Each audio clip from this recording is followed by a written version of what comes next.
Ito siya. Sabi dito mga kababayan, tatanin ng kaso sa kakontaminate ng mga personalidad ng kritiko like me, like Attorney Glenn, like General Macanas. Ito po ay isang pagko-cover up sa tunay na issue na kinasasamputan ng kuting at ahas. O yan mga kababayan ko. Ang sabi niya po dito mga kababayan, kaya daw po binabanatan si Pastor Quiboloy ng Senado ay cover up lang daw po ito mga kababayan ko sa mga issue ng PCSO. Yung PCSO, kaya binanatan din si Senator Tulfo dito. Pakinggan natin. Okay? Kuting at ahas, tambaluslos. Okay? So, ito lang. Para pagtakpan nga ang issue sa loto. Ayan. Ang galing magpasok nito ng issue sa loto talaga mga kababayan, no? Kapal! Pero mo issue sa loto kagad ang inuuna mo. Alam mo, yung problema ni Quiboloy, way back 2017 pa yan. Yung issue sa loto, ngayon lang yan. Okay? Hindi inuungkat, matagal na talagang gustong ipatupad yan, hindi lang maipatupad ng FBI kasi si Quiboloy under by Duterte administration and a friend of the president. That time. Hindi maka-enter sa pang-Amerika because the President of the Philippines way back 2016 is pro-China. Diba? Tuloy. Loan better, ilang loan bettors ang pinanalo ni Lisa Ahas Marcos at ni... O, kita mo ngayon, sasabihin si Lisa Ahas Marcos, mga kababayan ko, nasaan ang ebidensya nyo na magpapatunay na si Lisa, si First Lady Lisa ay sangkot, ay nasasangkot dito sa issue ng PCSO? Asan ang nagpapatunay na si Mel Robles ay magnanakaw? Nasaan na magpapatunay? Ilabas nyo sa amin! Tuloy. Mel Robles at napatunayan yan diyan sa Senado na nag-grandstanding si Tulfo na nabuking at inamin ni Mel Robles na General Manager o Mel Langka. Oh, eto bingo. Nabuking daw si Mel Robles para sa kanya. Paano nabuking si Mel Robles doon? Yung sinabi ni Mel Robles na edited, mga kababayan ko, do you think magsasalita si Mel Robles ng ganon? Ako, oo. Kasi harap-harapan kay Tulfo. Pero, hindi mo masasabing nabuking. Kasi inamin niya eh. So, ang tanong dito, may nanalo ba talaga o wala? May nanalo ba talaga o wala? At bakit nanahimik si Tulfo? Yun ang gusto niya malaman dito.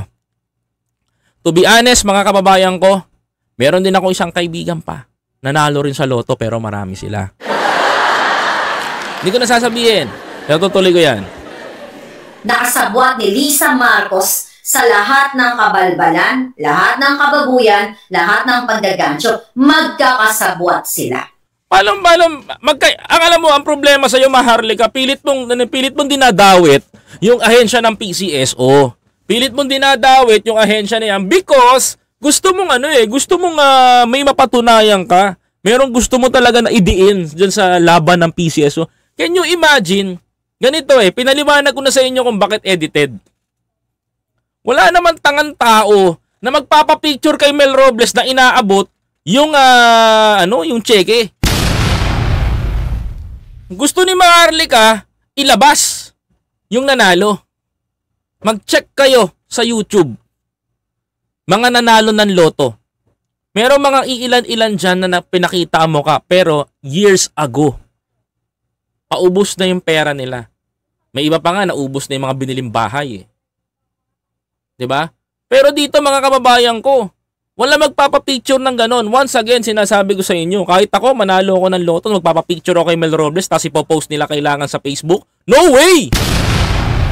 Kahit sinong manalo ng loto mga kababayan ko, wala magpapapicture. Bakit? Mariris yung buhay ko. Ito si Maharlika, mapatunayan lang na merong na may issue. Mabukal ka lang na may issue, may masabi lang kay Mel Robles, maidawit lang yung pangalan ni Lisa. Mga kababayan, susunggaban na kagad nito. Kumbaga sa asong kakahol-kahol, pag pinakitaan mo ng buto, kakahol na yan, babakbak na yan, ganun yun. Di ba mga kababayan? May point yung sinasabi ko sa inyo mga kapatid.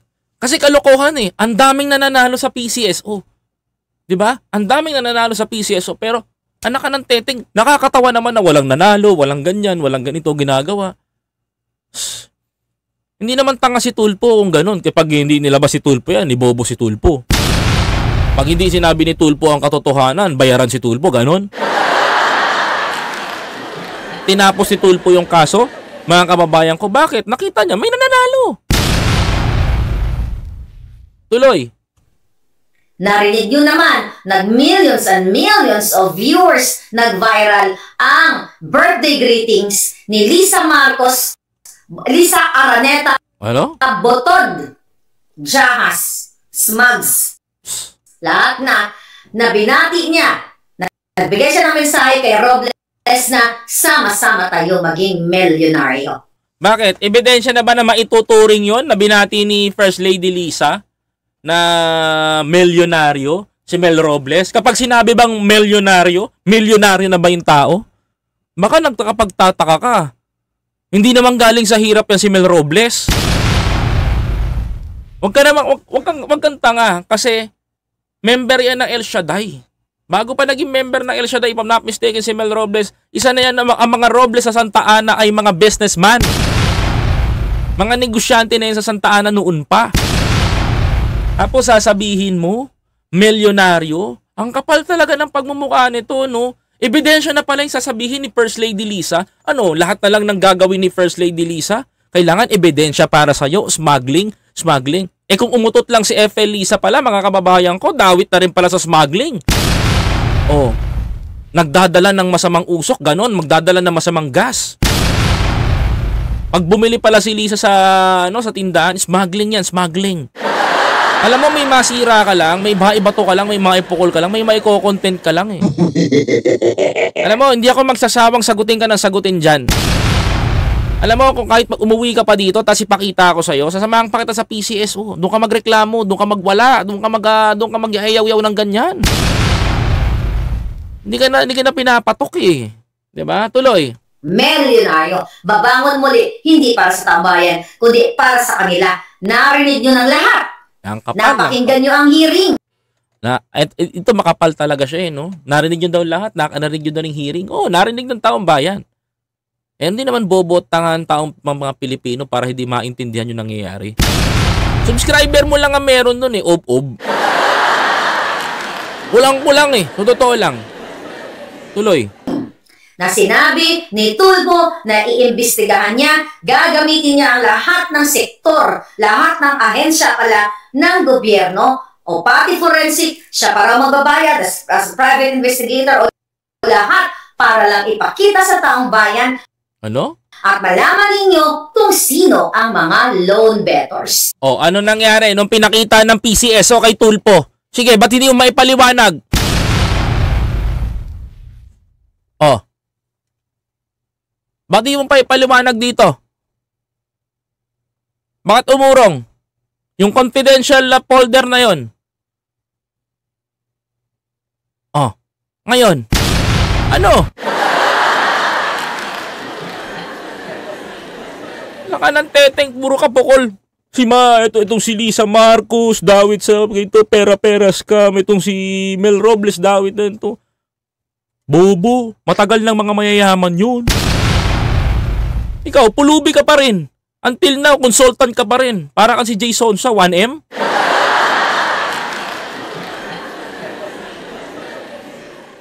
Tanga-tanga. Alam nyo, yung mga Pilipino dyan, kayo mag-background kayo ng tao, i-background check nyo yung tao bago nyo husgahan. Bago pa pumasok sa PCSO yan, sa tingin nyo mga kababayan ko, di ba mayaman yan si Mel Robles?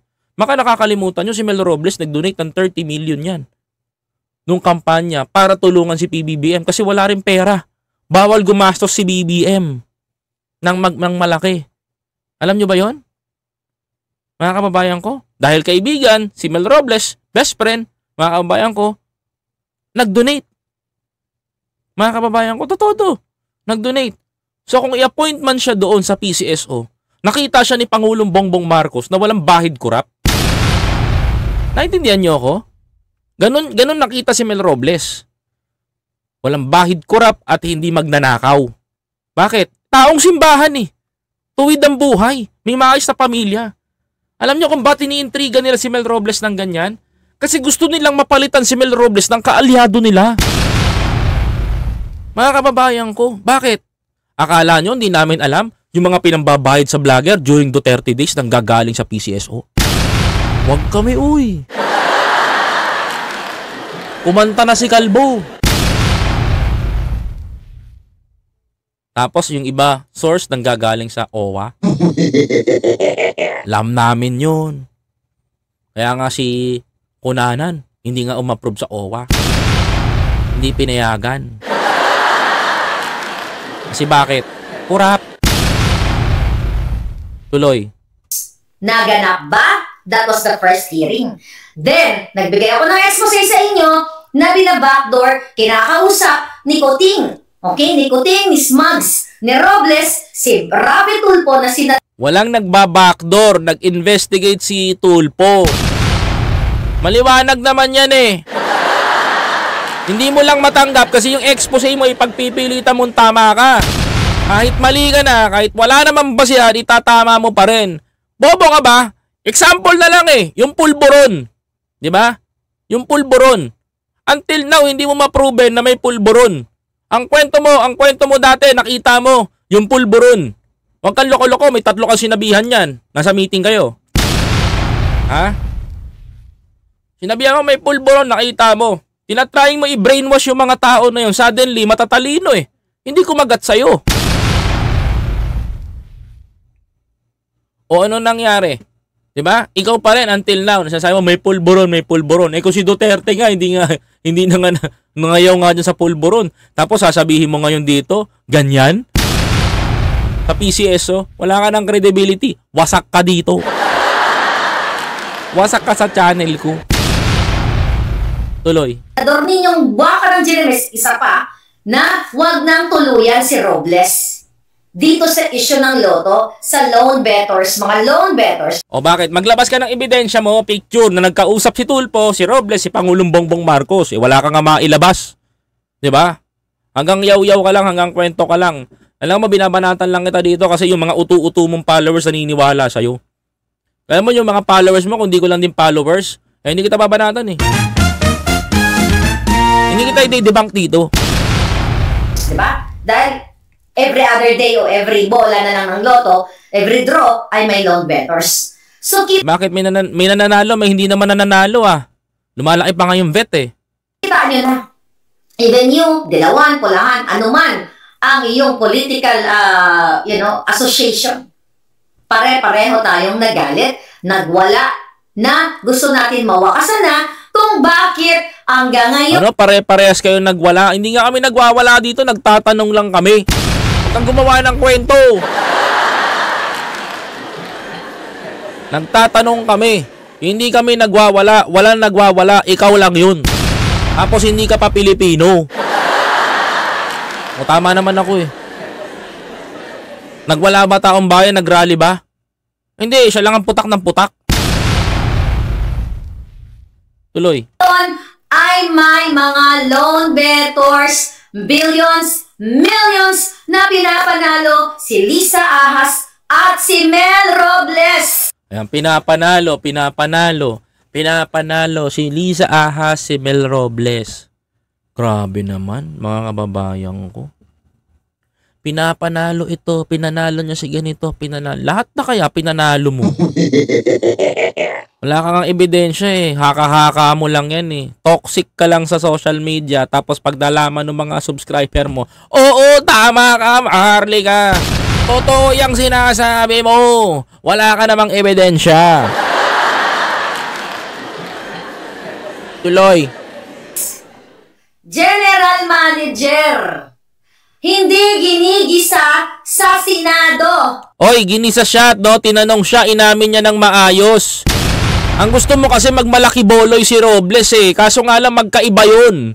Hindi mo pwedeng pagsamahin yun. Si Mel Robles marunong magsalita at merong reason. Si Kiboloy ayaw nga humarap sa Senado, puro tago, puro voice over, tas panay dinadaan sa rally, sasabihin ginigipit ang gobyerno. Ano pinagkaiba nila ni Mel Robles? Malaki. Si Mel humarap sa Senado, Nagsalita kay Tulfo, straight to the point. Edited ba to? Opo, edited po yan. Sige Boloy, pinatanong kung ginawa niya to, ano meron? Sige nga, imagine mo yung dalawa na yan. Oh, puro ngaw-ngaw, puro bakbak, puro rally, puro dahilan. Kaya magkaiba sila. Si Mel Robles humarap doon sa Senado kay Rapi Tulfo kasi alam niya yung sasabihin niya na tama siya. At yung rason niya ay valid. Si Kiboloy, kahit na alam niya na ipanalo niya yung kaso sa Davao, mga kababayan ko, pagdating din sa Manila, alam niya hindi kasi valid, mga kababayan ko. Bakit? Tatagilid siya? Kasi bakit? Nilaro kasi nila. Tuloy. Bakit? Tulfo! Sabi ko nga, natanggap mo na ba ang bilyong backdoor offer ng buwaka ng inang gobyernong ito? Ebidensya. Wala kang ebidensyang binabayaran si Tulfo. Magmuntirahin si Idol. Idol Rapi Tulfo. Binabalata mo na naman si Idol, baka mabanatan ka ng RTA team. Hanggat wala kang ebidensya, wala ka pa rin, ngaw-ngaw ka pa rin, hawsyaw ka. Oh, kalma. Direk Perdi. Baby, kalma. Wag mo naman. Ako, Diyos ko po. Imagine niyo mga kababayan ko. Imagine niyo yung mga sinasabi nila, mga kababayan ko. No? Idol Rapi Tulfo nyo. Diba? Sasabihin nyo, si Tulfo, ganito, ganyan. Babanatan mo si Tulfo porque, ano gusto mo? Panigang ka ni Tulfo. Diba? Si Beamvlog, oh. Wala akong ganyan, Beamvlog. Doon ka manood kay Direk Perdi, yung sumasayaw ng kalma. Baby, kalma. Huwag mo naman ako bigyan ng tabi. Hindi ko kaya yun pag may nagsusuper chat. Si Direk lang ang nakakagawa nun. Tuloy. Kaya bumahag na ang buntot mo, bumahag na ang umurong na ang betlog mo kasi liit din ang butik eh. Wala. Bakit? Nakita mo ba? Wala ka naman dun eh. Hindi ka naman makakakita ng ganun eh. Diba? Tuloy. Talagang beto, wala kang bayan para ipakita sa taong bayan kung sino itong mga loan bettors na ito. Ay kasi wala naman talaga. Ikaw nga, parehas ka nga kayo ni Ka Eric eh. Duwag! Si Ka Eric nagyayaw-yaw sa rally, tapang-tapangan. Ikaw nagtatapang-tapangan ka sa US. Ayaw mo umuwi ng Pilipinas, ayaw mong harapin yung mga kaso mo. Mas magaling pa pala si Ka Eric kasi kahit takot yun sa Kongreso humarap. Ikaw, may kaso ka dito, di mo hinaharap. Kailangan pakasuhan ka pa ni Abel Bacudio dyan para humarap ka sa korte sa Amerika. Duwag! Mukha may lokohin dito, duwag ka. Tapon ka. Walang nananalo dahil sinabi na nga, inamin na nga ni Robles na yung mga litrato ay edited. Hindi naman sinabi ni sinungaling ka talaga eh, no? Pagganap nga kayo, papalo ko to ng pambigyan nyo nga ang pamasahin sa US, babatukan ko lang to. Book nyo na nga ako ng ticket, ayusin ko na kagad. Walang sinabi si Mel Robles na walang nananalo. Maliwanag na sinabi ni Mel Robles doon, mga kababayan ko, yung photo edited, pero hindi sinabi ni Mel Robles na walang nananalo. Sinungaling talaga to si Bukeke, oh. Mga kababayan, imagine nyo, sumasabat ng ganyan yan. May sinabi ba si Mel Robles doon sa hearing? Wala po talaga nananalo. Picture lang yan. May ganun ba? Sinungaling eh, no? Para kang pastor mo, ah.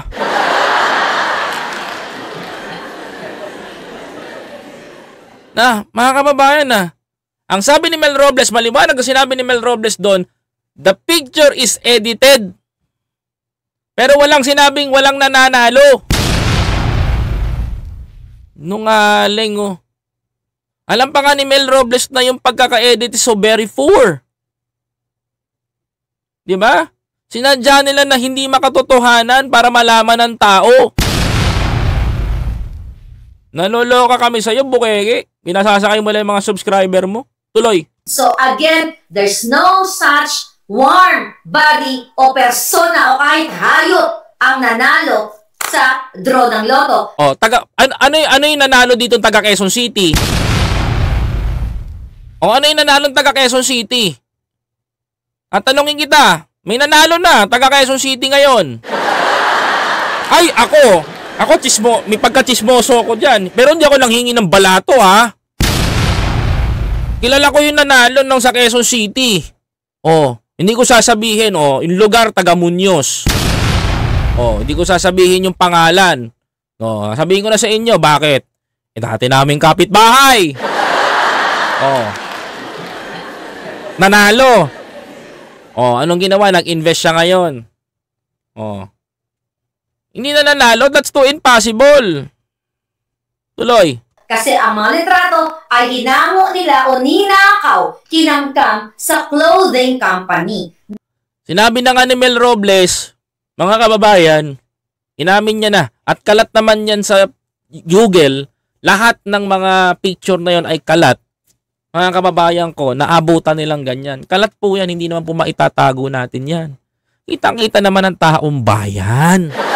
Hindi naman bulag ang taong bayan. Pinalaki nyo lang yung issue. Kahit matagal nang ginagawa ng PCSO yan, wala pang PCSO, hindi pa si Mel Robles ang general manager dyan, mga kababayan ko, ay nangyayari na po yung mga ganyan. Sa mga Rosas pa lang po, mga kababayan ko, ay nangyayari na po yan. Matagal na. Huwag nyo pong ungkatin ng ganyan. Ipipilit yun, ipipilit po yan. Mga kababayan ko. That's number one issue na pinagtatakpan nila. Kaya si Pastor Quiboloy ngayon, dinawit mo si Pastor Quiboloy. Ang galing niya mag-ship, no? Tuloy. Ang kanilang ginagamit, and the rest of the congregation, the rest of the KOJC members na nilalapastangan ng gobyernong ito. Walang nilalapastangan sa mga miyembro ng KOJC at hindi nilalapastangan ng gobyernong ito si Pastor Quiboloy. Tinatanong lang siya at pinapaharap sa Senado sa mga bintang sa kanya na kung may katotohanan ba ito na siya daw ay di umano'y ng abuso at gumawa ng smuggling at gumagpagawa ng human trafficking. At kung lumabag ba siya sa mga batas na pangtao, hindi po sa batas ng Biblia. Ay nako, liwa-liwanag, binubulag nyo tao. Ang kalayaan nila, ang kanilang fundamental rights to practice para maging malaya. Walang hinihingi sa kanila at walang humaharang sa pagsamba nila. Never silang diniktahan ng gobyerno na titigil nyo ang inyong pagsamba dahil hindi naman pinapatigil yon. Ang kanilang pananampalataya kung sino gusto nilang pagdasalan, gusto nilang paghingaan ng kanilang mga problema, at kung si Pastor Quiboloy ang nakikita nilang leader, dahil yan naman talaga ang leader ng kanilang kongregasyon. Yan po ay pinanghihimasukan ng buwakan ng inang gobyernong ito. Ayan. At least sa bibig nyo nang galing.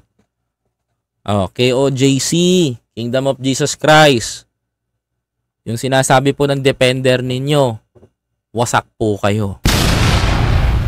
Sa makatuwid, hindi kayo sumasamba kay Kristo, kundi kay Quiboloy. Quiboloyans nga kayo. At least sa bibig nyo nang galing, hindi po sa bibig ko nang galing, mga kababayan ko, ha? Tuloy. Para pagtakpan ang issue sa Lotto number 1. Lotto. Walang pinagtatakpan sa Lotto. Bukeke. Walang pinagtatakpan sa Lotto. Walang pinagtatakpan sa ganito. Lahat po ng nangyayari ngayon sa bansa natin at itong mga rallying nangyayaring ito, it's because they are defender of Quiboloy. Because they are Quiboloyans nga eh. Diba? Because they are Quiboloyans nga, diba? Praise the Father. Sabi pa nga ganun, diba mga kababayan ko? Tagapasunod sila ni Quiboloy. Mga kapatid, ang problema nito, mga kababayan ko, hindi po hinahadlangan ng gobyerno natin o binabaliktad ng gobyerno natin yung kanilang paniniwala. Wala naman po nagpipigil sa kanila na sumamba sila. Wala namang nakaharang na tangke, wala namang pulis, wala namang gagawa noon sa kanilang mga vicinity. 'Di ba? Wala naman pong tangke diyan na nakatutok sa simbahan nila na pag nagtaas sila ng kamay at nagpuri sila kay Quiboloy, ay may babaril sa kanila. Wala pong ganoon. Wala rin pong sinasabi si Pangulong Bongbong Marcos na sila po, mga kababayan ko, ay isang ganito.